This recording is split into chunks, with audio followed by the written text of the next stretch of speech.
morning all of you. Chapter 3 Stats Class 11 Census and Sample Methods of Collection of Data. हमने second chapter में पढ़ा था how to collect data by primary source and by secondary source. But जो collect करने के data है उनके methods कैसे होते हैं, कैसे कलेक्ट किए जाते हैं, बाय सैम्पलिंग मेथड और बाय सेंसस मेथड. तो हम उसके बारे में आज पढ़ेंगे. Number first, census method.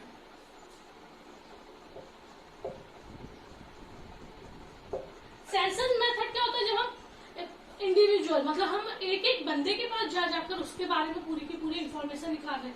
ये नहीं कि हमने कुछ बंदों की इन्फॉर्मेशन निकाली और उसी के अकॉर्डिंग क्या कर दिया, पूरे के पूरा डेटा तैयार कर लिए. हम यहाँ पे हर बंदे की मतलब हम ईच एंड एवरी आइटम की क्या कर रहे हैं, इंक्वायरी कर रहे हैं. ईच एंड एवरी आइटम के बारे में जानकारी ले रहे हैं और उसके बाद डेटा क्या कर रहे हैं, कलेक्ट कर रहे हैं या डेटा प्रेजेंट कर रहे हैं. तो सेंसस मेथड मतलब जब हम सबकी या हम किसी को भी ना छोड़े, इंडिविजुअली हम एक एक के डेटा कलेक्ट करें, उसे हम बोलते हैं census method.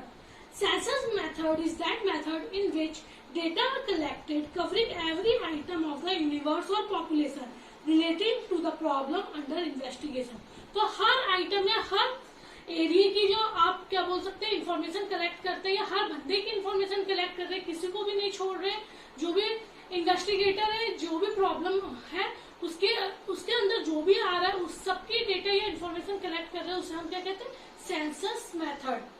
So census method is that method in which data are collected covering every item of the universe, covering every item of the universe. Universe means population of the universe or population, covering every item of the universe or population relating to the problem under investigation. जो problem एक तरह से जो relate कर रहे हैं investigation से, तो यहाँ पे हम एक बंदे की इन्फॉर्मेशन या हम किसी दो चार की इन्फॉर्मेशन लेकर हम लोग डेटा तैयार नहीं करते. जैसे फैक्ट्री में 100 वर्कर्स हैं, हमने 10 की इन्फॉर्मेशन ली और 100 के 100 वर्कर्स को उसी के अंदाजे से ये नहीं होगा. 100 के 100 वर्कर्स की हम जानकारी ले रहे तो उसे हम कहते हैं सेंसस मेथड. और जब हम 10 बंदों की जानकारी ले रहे हैं और उसके अकॉर्डिंग ही डेटा तैयार कर लेते हैं, उसे हम क्या कहते हैं, सैंपल मेथड. थोड़ा सा सैंपल लिया, उसके अकॉर्डिंग ही हमने देख लिया कि जैसे हम कपड़ा वगैरह खरीदने जाते हैं तो थोड़ा सा कपड़ा, पूरा कपड़ा तो टच नहीं करते, थोड़ा सा कपड़ा टच करते हैं, उसके बाद हमें समझ आ जाता है कपड़ा कैसा है, अच्छी क्वालिटी का है, लो क्वालिटी का है. तो सैंपल मेथड क्या होता है, जब हम थोड़ी सी चीज से सारे के सारे डेटा का अंदाजा लगा लेते हैं. और सेंसस मेथड जब हम ईच एंड एवरी आइटम का डेटा कलेक्ट कर रहे हैं, हम ईच और एवरी आइटम जो भी इन्वेस्टिगेशन से रिलेट कर रहा है उसके डेटा कलेक्ट कर रहे हैं, किसी को भी छोड़ नहीं रहे हैं. Clear? So census method is that method in which data are collected covering every item of the universe और population related to the problem under investigation. Clear?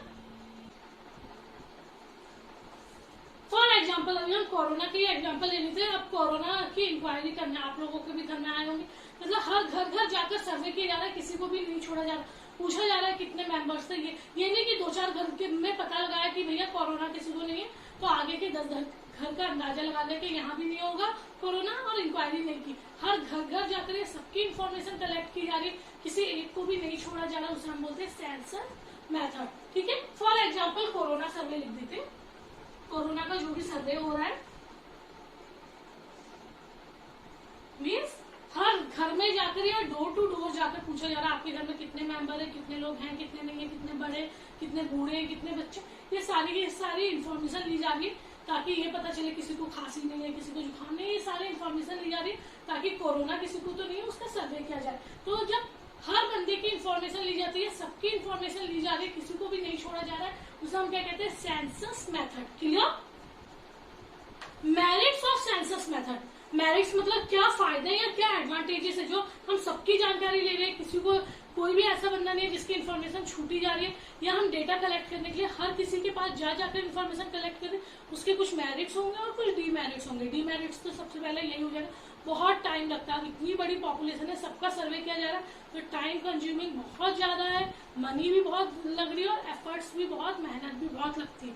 तो सबसे पहले हम मेरिट्स पढ़ लेते हैं. Number first, less biased.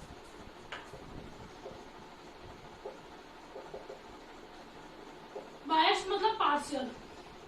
जब हम घर घर जाकर इन्फॉर्मेशन कलेक्ट कर रहे हैं, डोर टू डोर जाकर, तो हमें इन्फॉर्मेशन सही मिलेगी. हम अंदाजे से या किसी के थ्रू इन्फॉर्मेशन नहीं ले रही, हम खुद घर जाकर इन्फॉर्मेशन कलेक्ट कर रहे हैं, तो जो इन्फॉर्मेशन होती है वो लेस बायस्ड होती है, या फिर हम बोल सकते हैं उसमें पार्शियलिटी वाली जो पॉसिबिलिटीज होती है बहुत कम होती है। तो जो इन्फॉर्मेशन या फिर आप बोल सकते हैं सेंसस मेथड के थ्रू जो भी इन्फॉर्मेशन कलेक्ट की जाती है वो लेस पार्शियल होती है, लेस बायस्ड होती है। Results based on census method are less biased. It is because of the absence of investigator discretion regarding the selection of sample item. क्योंकि जो इन्वेस्टिगेटर उसे कुछ थोड़े 2-4 लोगों को सिलेक्ट नहीं करना, उसे सबकी जानकारी लेनी है, तो ये क्या होता है, लेस बायस्ड होता है या लेस पार्शियल होता है। क्लियर?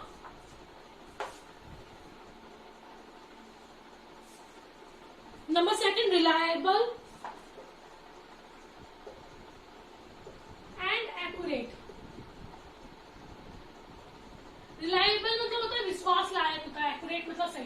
भैया मैं घर घर जाकर सबकी जानकारी ले रही हूँ, कोई ये थोड़ी ना बोलेगा मेरे घर में एक मेंबर अगर 4 होंगे तो वो जानकारी एक्यूरेट या सही भी होगी और विश्वास करने वाली, क्योंकि मैं अपनी जानकारी दे रही हूँ, मैं अपनी फैमिली की जानकारी दे रही हूँ, तो वह विश्वास करने लायक भी होगी और साथ ही साथ सही होगी। कोई भी अपनी फैमिली के बारे में झूठ क्यों बोलेगा? अगर किसी के पेरेंट्स है, किसी का ये थोड़ी ना बोलेगा नहीं मेरे पेरेंट्स नहीं रहते साथ में। तो एक तरह से जो इन्फॉर्मेशन है वो रिलायबल होती है और एक्यूरेट होती है। Results based on census method are accurate and highly reliable. This is because each and every item of the population is studied. और मेन रीजन क्या है, क्योंकि हम हर बंदे की स्टडी कर रहे हैं, ईच एंड एवरी आइटम मतलब हर किसी की जो भी प्रॉब्लम है इन्वेस्टिगेशन से रिलेटेड है। जैसे कोरोना में सारी पॉपुलेशन की प्रॉब्लम है, तो सारी पॉपुलेशन से सर्वे किया जा रहा है, तो जो रिजल्ट होते हैं वो रिलायबल भी होते हैं और साथ ही साथ एक्यूरेट भी होते हैं। Clear? Number third, extensive information. ज्यादा से ज्यादा हमें इन्फॉर्मेशन मिलती है, क्योंकि हम डोर टू डोर जा रहे हैं, हर बंदे की इन्फॉर्मेशन कलेक्ट कर रहे हैं, किसी को भी नहीं छोड़ रहे, तो information as compare to sample method ज्यादा मीनिंगफुल होती है। क्योंकि सैंपल मेथड में क्या हुआ, हमने 2-4 के थ्रू ही सबके नतीजे वगैरह निकाल लिए। यहाँ पे क्या हुआ, हमने सबकी इन्फॉर्मेशन अलग अलग ली, देन रिजल्ट निकाले, तो ये ज्यादा मीनिंगफुल होती है as compare to sample method. Information collected through the census method is quite extensive and therefore more meaningful because all the items of a universe are examined. For example, population census in India give extensive information related to the number of people in different parts of the country, their age, sex, education status, occupation and their likes and dislikes. मतलब हम अगर population का सर्वे कर रहे हैं तो हमें पता चलता है कि बिहार में कितने लोग रह रहे हैं, छत्तीसगढ़ में कितने लोग रह रहे हैं, और साथ ही साथ हमें पता चलता है बिहार में सेक्स रेशियो कितना है। हमें कैसे पता चलता है कि केरल में सबसे ज्यादा सेक्स रेशियो है, बिहार में सबसे कम है, मतलब जो आपका मेल एंड फीमेल पर 1000 है। तो ये सारी चीजें हमें कैसे पता चलती है, क्योंकि हम पर आइटम या फिर आप बोल सकते हैं कि हम हर किसी के डेटा कलेक्ट कर रहे हैं, किसी को भी छोड़ नहीं रहे, तो यहाँ पे इन्फॉर्मेशन बहुत ज्यादा मिलती है, ज्यादा मीनिंगफुल होती है as compare to sample method. Clear? Number 4, indirect investigation. हम लोग इन्वेस्टिगेट कर रहे हैं, डायरेक्टली इन्वेस्टिगेट कर रहे हैं, डोर टू डोर जा रहे हैं, पर हमें इनडायरेक्टली कुछ इन्फॉर्मेशन भी मिल रही है। जब हम पूछते हैं कि भाई आप लोग कैसे हैं, कैसे आपका बैकग्राउंड वगैरह, तो इससे हमें पता चलता है कि कंट्री में कितने लोग पुअर है, कितने लोग अनएम्प्लॉयड है।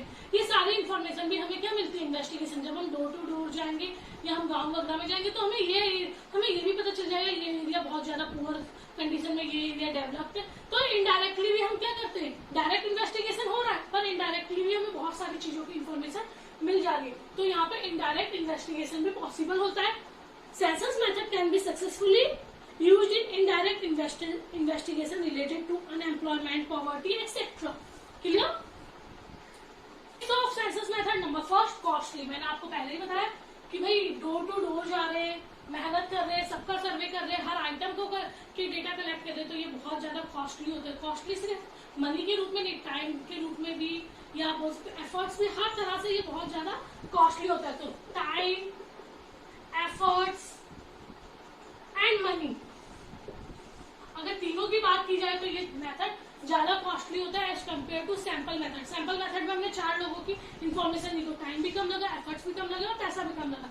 यहाँ हम हजारों लोगों की इन्फॉर्मेशन ले रहे हैं, तो टाइम भी ज्यादा लग रहा है, एफर्ट्स भी ज्यादा लग रहा है और पैसा भी ज्यादा लग रहा है, तो ये मेथड कॉस्टली होता है as compare to sample method. Number 2,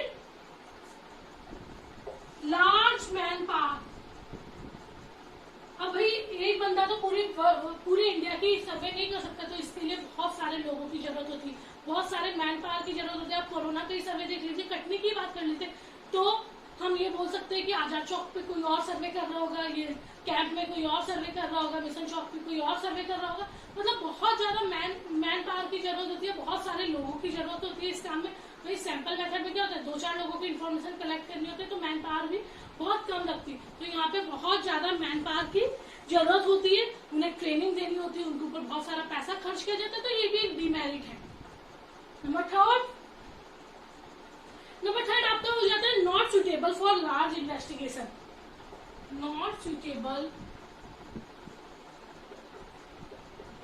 for large investigation. Census की बात की जाए या फिर पॉपुलेशन के सर्वे की बात की जाए, हर 10 साल में होता है, पर ज्यादातर ये ना लार्ज इन्वेस्टिगेशन के लिए सुटेबल नहीं होता। हम कोरोना की बात करें, अभी भी ऐसे बहुत सारे घर है जहाँ पे कोरोना का सर्वे नहीं हुआ है, क्योंकि इतनी ज्यादा पॉपुलेशन है, जा रहे हैं लोग, पर अभी भी बहुत सारे ऐसे लोग हैं जिनका सर्वे नहीं हुआ है। तो ये इतना ज्यादा इसमें मतलब डेटा कलेक्ट करना होता है कि मतलब ये सुटेबल नहीं है लार्ज इन्वेस्टिगेशन के लिए। If the universe comprises a large number of item then it may not be possible to cover each and every item. Census method become practically incooperative in such situations. और अगर हम बहुत बड़े area की information collect करें जैसे India की, तो बहुत जगह ऐसा होता है कि हमें गलत इंफॉर्मेशन मिलती है। जैसे कोरोना में पहले ये था कि इंडिया में बहुत कम केस है, धीरे धीरे जैसे जैसे सर्वे बढ़ता गया हमें पता चला इंडिया में केसेस बहुत ज्यादा, 8 करोड़ से ज्यादा लोग अब क्या कोरोना वाले जो पेशेंट है वो है। तो not suitable for large investigation.